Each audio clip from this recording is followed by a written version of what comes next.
Hello, this is Craig Pritz from JRG Advisors. Welcome to our webinar on individual open enrollment. A couple quick housekeeping items before we get started. First, I would love to thank all our valued clients and partners that are joining us today.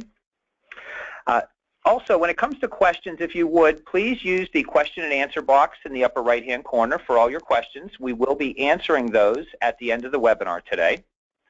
Also, we will be providing a copy of the webinar, a copy of the questions and answers, and a copy of the webinar replay for you as well. So let's go over our agenda here today. Today we're going to talk about what is open enrollment, when is open enrollment. We'll be talking about why this is so important, what are the penalties this year for not enrolling, what is a special enrollment period, some of the benefits of going through the marketplace as compared to going direct with the insurance companies. And we're going to also talk a little bit about some new plan designs and tiered networks that we're starting to see out there. So let's get started with what is open enrollment. Well, since the passing of the Affordable Care Act, open enrollment now is the specific period when an individual can enroll in a non-group health insurance plan. With the exception of a special enrollment period, this is the only time when an individual can buy health insurance. Now, people often ask why this is, and one of the reasons is the Affordable Care Act is built on a model that requires everybody to be participating in the risk pool, not just buying insurance when they need it. So that's one of the reasons why they've opened a specific open enrollment period. So when is open enrollment?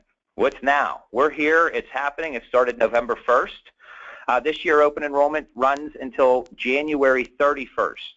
But keep in mind, if you're looking to make a plan change effective for January 1st, your deadline is December 15th, as all the deadlines are the 15th of the month for the following month's coverage. So a good example would be somebody who completes an application on December 16th. They're not effective January 1st. They would actually have their plan effective February 1st. And somebody who doesn't complete an application until January 31st will not be effective until March 1st. So the deadlines, these are very important to keep in mind. December 15th is the date to make changes for January 1. Well, why is open enrollment so important? The Affordable Care Act requires almost all individuals to have insurance or pay their portion of the individual shared responsibility payment. We call that the penalty, tax, fine. At the end of the day, just about everybody has to have health insurance or is going to be subject to a fine. Now, we say almost everybody because there are some possible exceptions, and those could be things like financial hardship, if the coverage is deemed to be unaffordable, if your income falls under the filing tax threshold where you're not required to file a tax return, you will not be required to purchase health insurance. There's some other things too. Members of certain Indian tribe, recognized Indian tribes, people who are incarcerated are not required to purchase insurance. The government does provide a short gap exception, meaning that a person could have up to a 3-month period where they are uninsured and do not face any penalties or fines. So what are the penalties for 2016? Well, they are increasing. They started out at much smaller numbers, and they've gone up pretty drastically over the last year.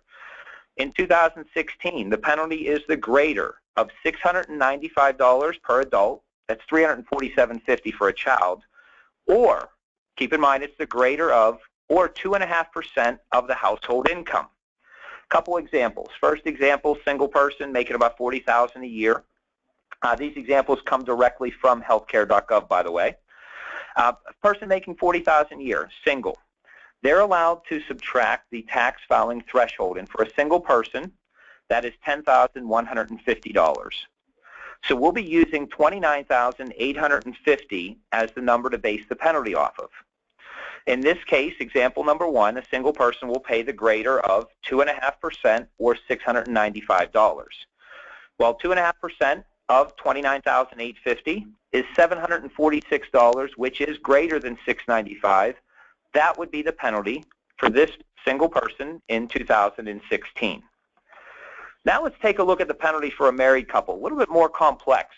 married couple making, say, $70,000 a year, their tax filing threshold is $20,300. And the last numbers that were available, these are what the government is using today, was the 2014 numbers.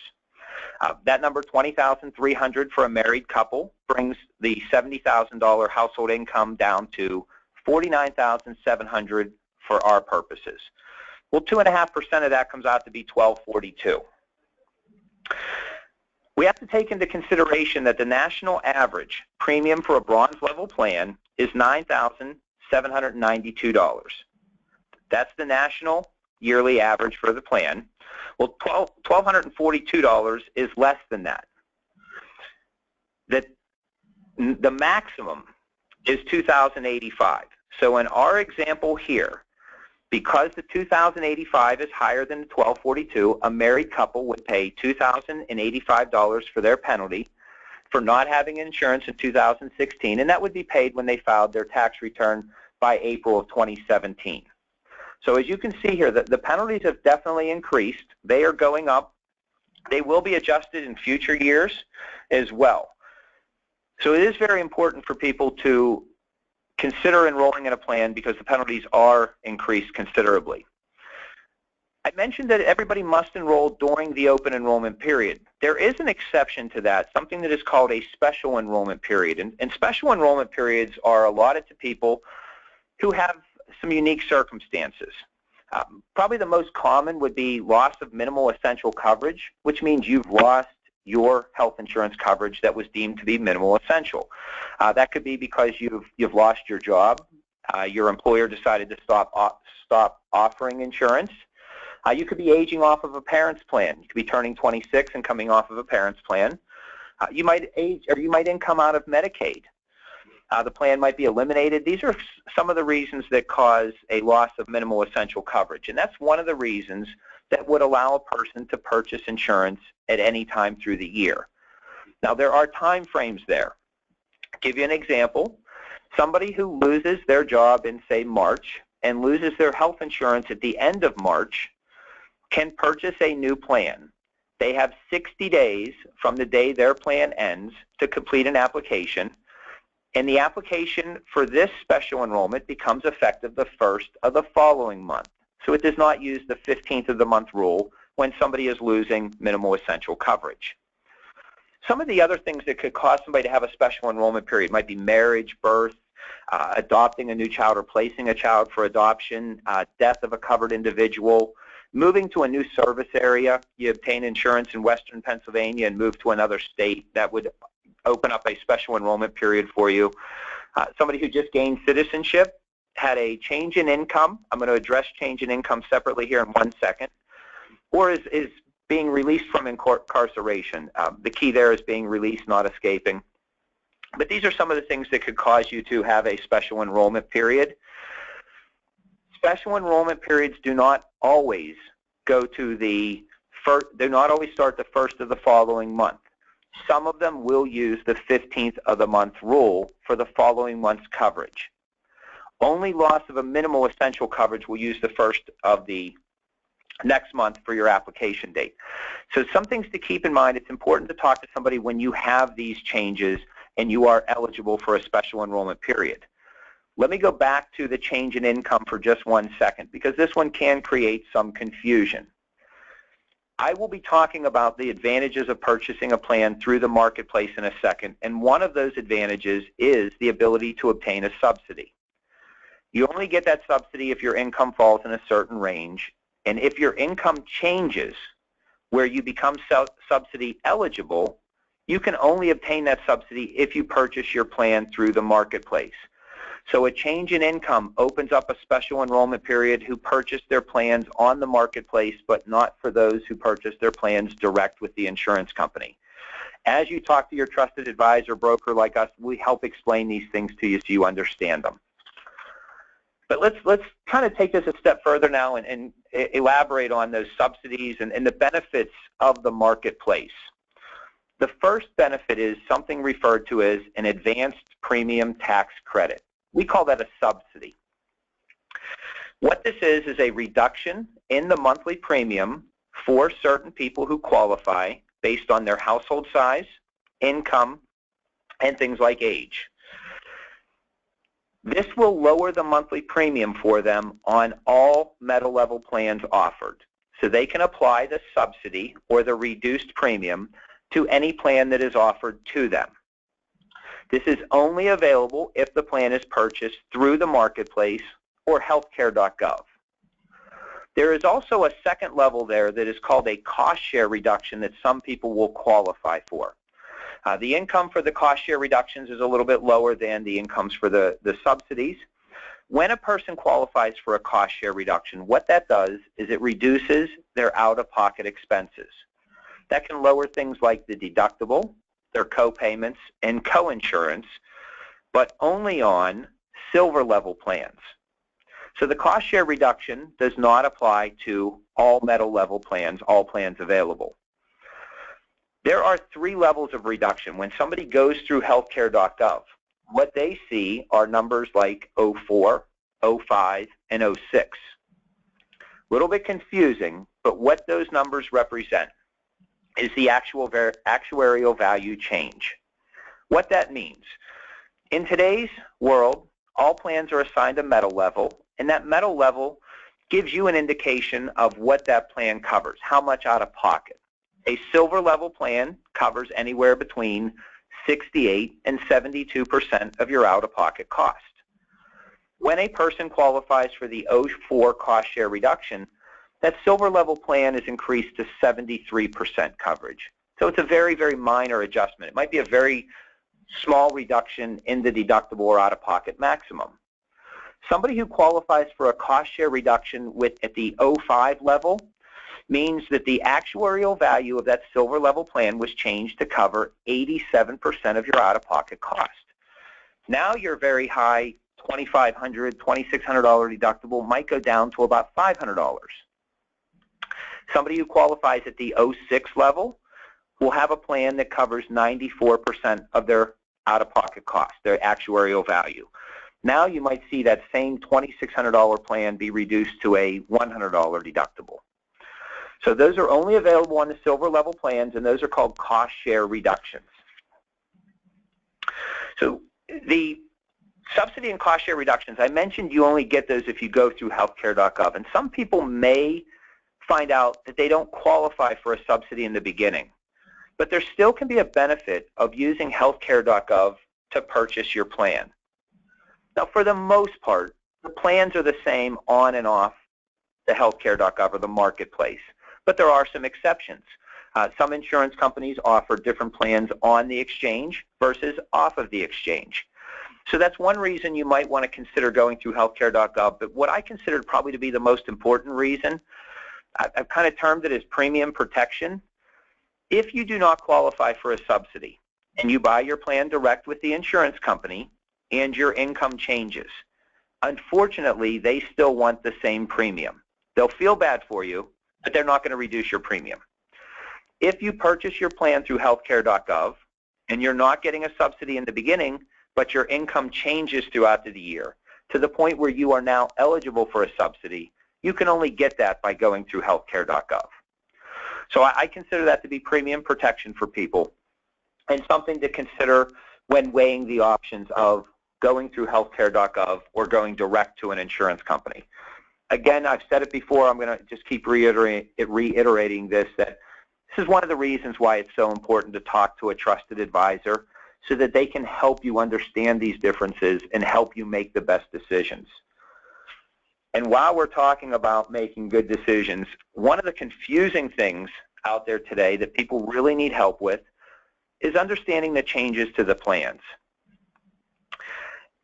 We're hearing a lot of insurance companies, and you may have read articles in the paper about the big increases on some of the individual plans from some insurance companies.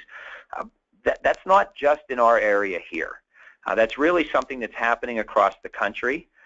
ACA regulations are driving up costs, but the greater than expected or unanticipated usage of people on the individual plans has really caused a lot of insurance companies to lose a lot of money on the plans and take drastic measures to stop that bleeding, change the plan designs a little bit. And so what's really come out of that is we're starting to see more and more like tiered networks, different plan designs as ways for them to control their cost. One of the things you're going to notice is more cost sharing. Out-of-pocket maximums are being increased on some plans, meaning that you have more responsibility out of your pocket. We're also seeing the networks being adjusted. And this is happening in a few different ways. We have some insurance companies that will offer their plans with a variety of networks, a smaller network with fewer doctors at a lower monthly premium, maybe a little bit larger network with more doctors to choose from, and then a very large network with the largest amount of doctors and providers, but at the highest premium. So we're starting to see that happen.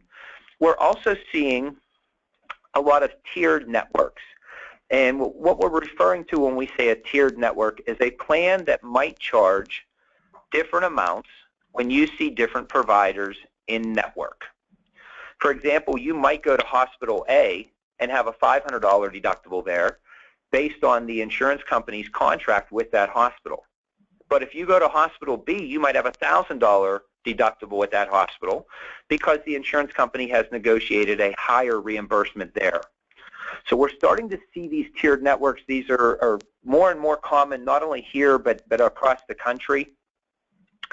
And they're just really based on the insurance companies looking for the ways to offer the best cost.